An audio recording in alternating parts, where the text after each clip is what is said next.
Alléluia. Bien-aimés, bonjour. Nous allons essayer de parler aujourd'hui sur la réception de l'évangile. Si vous voulez, il y a un signe que je peux vous dire au niveau des fausses doctrines, c'est que quand quelqu'un reçoit la doctrine, la fausse doctrine, la fausse doctrine sous une contrainte, nous n'avons pas un Dieu qui vient forcer quelqu'un à recevoir l'évangile.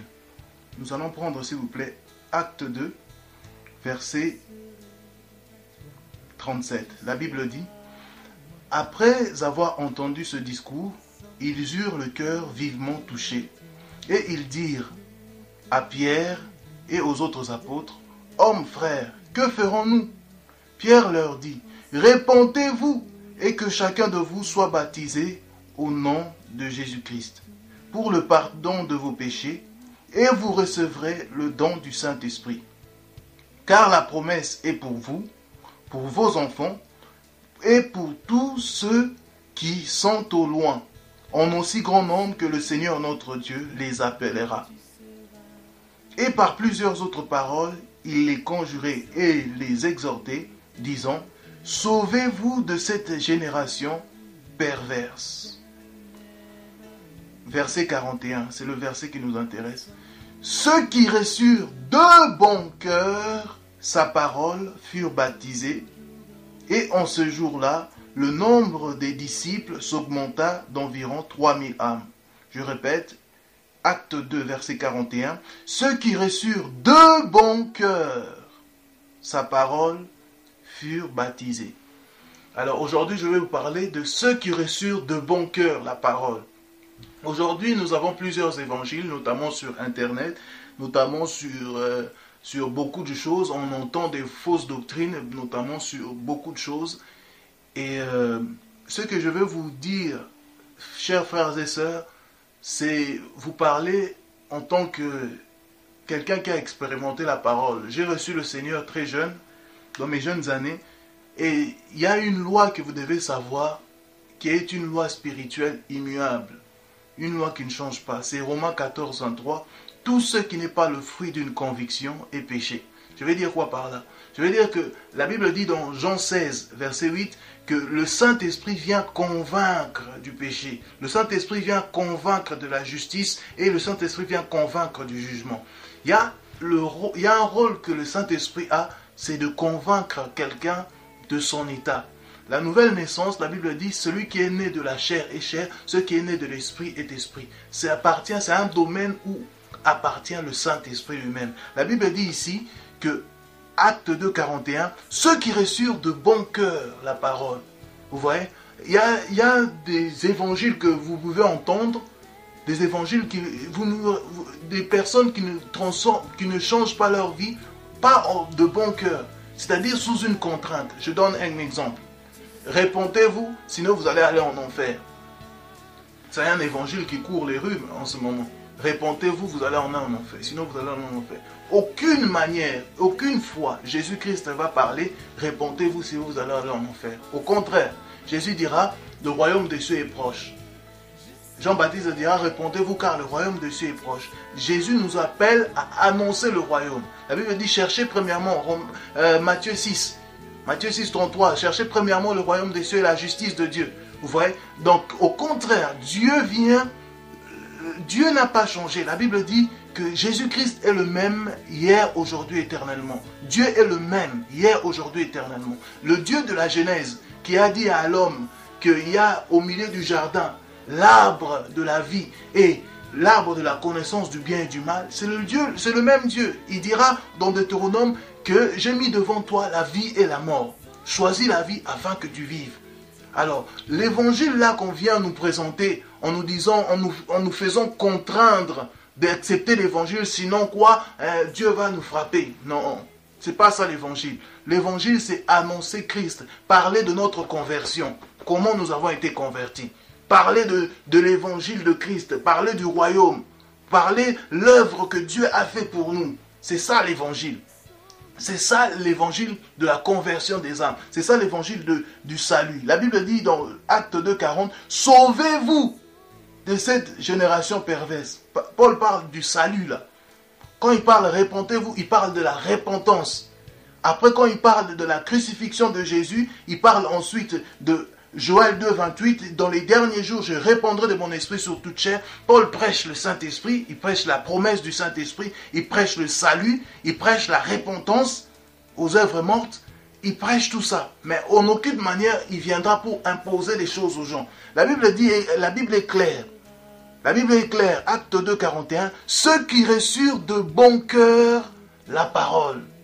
Donc il y a des personnes qui l'ont reçu de bon cœur. Et le nombre des disciples s'augmenta d'environ 3000 âmes. Donc il y en a d'autres qui ne l'ont pas reçu. D'autres, malgré la prédication de Pierre, ils ne l'ont pas reçu parce qu'ils ne l'ont pas reçu de bon cœur. La Bible dit dans Proverbe 4, 23, protège ton cœur plus que toute autre chose, car c'est de là que vient la source de la vie. Mais quand j'entends des évangiles de contrainte, on vient contraindre des gens, on vient parler aux gens de l'enfer, on vient parler, il y en a même un qui part en enfer pour parler à une prêtresse sataniste. Bon, ça c'est encore un autre débat. Mais finalement, quel évangile on veut nous servir aujourd'hui?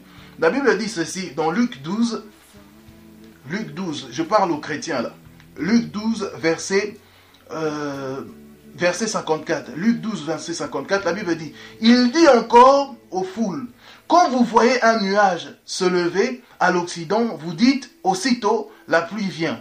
Et il arrive ainsi. Et quand vous voyez souffler le vent du midi, vous dites, il fera chaud. Et cela arrive. Hypocrite! Vous savez discerner l'aspect de la terre et du ciel. Comment ne discernez-vous pas ce temps-ci? Et pourquoi ne discernez-vous pas de vous-même ce qui est juste? Alors, je parle aux chrétiens pour élever le discernement des chrétiens. Vous savez, aujourd'hui, le monde, avec l'esprit du monde, rien que par le toucher, on peut savoir, ça c'est un vrai billet de 50 € et ça c'est un faux billet de 50 €. Vous voyez, le monde avec l'esprit du monde. La Bible dit, nous n'avons pas reçu l'esprit du monde, nous avons reçu l'esprit qui vient de Dieu. Et l'esprit lui-même témoigne pour nous que nous sommes enfants de Dieu. Vous voyez, donc le monde avec l'esprit du monde arrive à discerner. Ça, c'est une vraie montre, ça, c'est une fausse montre. Ça, c'est un vrai tissu, ça, c'est un faux tissu. Mais nous, en tant que chrétiens, nous avons le Saint-Esprit en nous. Il y a un don qui s'appelle 1 Corinthiens 12, verset 7, le don de discernement des esprits. La Bible dit 1 Corinthiens 12, verset 7, or la manifestation du Saint-Esprit est donnée pour l'utilité commune. 1 Corinthiens 12, 10 parlera du don du discernement des esprits. Il y a le don de révélation encore, la parole de connaissance et le don de la parole de sagesse. Vous voyez, c'est ce qui vient. La Bible dit, vous allez voir un moment, quand Jésus parla, la Bible dit que Jésus connaissait leurs pensées. Pourquoi? Parce que en toi, il y a l'esprit prophétique. Vous voyez, le Saint-Esprit en toi sait discerner les choses. Normalement, un chrétien doit être capable, après telle ou telle prédication, savoir quelle grâce le prédicateur a.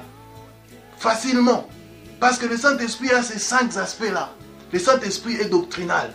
Il vient enseigner aux chrétiens. Le Saint-Esprit est évangélique. Il vient manifester les dons spirituels. Il vient manifester le Jésus-Christ des évangiles, le miracle. Il vient manifester même l'évangile. Il vient nous apprendre l'évangile vivant. Le Saint-Esprit est apostolique. Il vient pour tout envoyer. Le Saint-Esprit est pastoral. Il te conduira comme un bon berger. Le Saint-Esprit est prophétique. Il va te révéler le plan, le dessein de Dieu qu'il avait depuis d'éternité en éternité, ce que Dieu avait caché dans sa parole.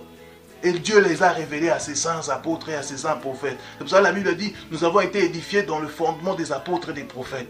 Mais toi, chrétien, et en plus, Dieu a mis dans l'église les 5 ministres, les apôtres, les prophètes, les docteurs, les évangélistes et les pasteurs. Il fait ça pour que nous soyons en plus de ça réconfortés. Le Seigneur Jésus vient faire ça pour édifier les chrétiens. Il a donné des dons ministériels. Le Seigneur Jésus met des dons ministériels pour fortifier les chrétiens. En plus, le Saint-Esprit vient nous donner les 9 dons spirituels. C'est pour cela l'importance pour un chrétien d'être rempli du Saint-Esprit, de discerner l'enseignement qu'il écoute, de discerner ce qu'il est en train de voir sur la vidéo ou sur Internet. Vous voyez, je vous exhorte vraiment à discerner. Là, Jésus parle, il dit à la foule, vous savez quand vous regardez le ciel, vous savez que il va pleuvoir, quand vous regardez les nuages. Mais comment vous n'arrivez pas à discerner le temps que nous sommes en train de passer? C'est ce que Jésus-Christ dira. Quand vous entendez quelqu'un dire église babylonienne, vous chrétiens, Babylone, Apocalypse 17, verset 5, Babylone la grande, la mère des impudiques et des abominations de la terre. L'église corps de Christ peut-il être Babylone? C'est faux. Il y a des doctrines qui ne peuvent pas venir vous perturber. Il y a des doctrines impossibles. Quand vous entendez la captivité de l'évangile, la Bible dit dans 2 Timothée 2,9 que l'évangile n'est pas lié. La parole de Dieu n'est pas liée. Donc c'est à nous chrétiens de discerner les choses parce que les temps sont devenus très mauvais.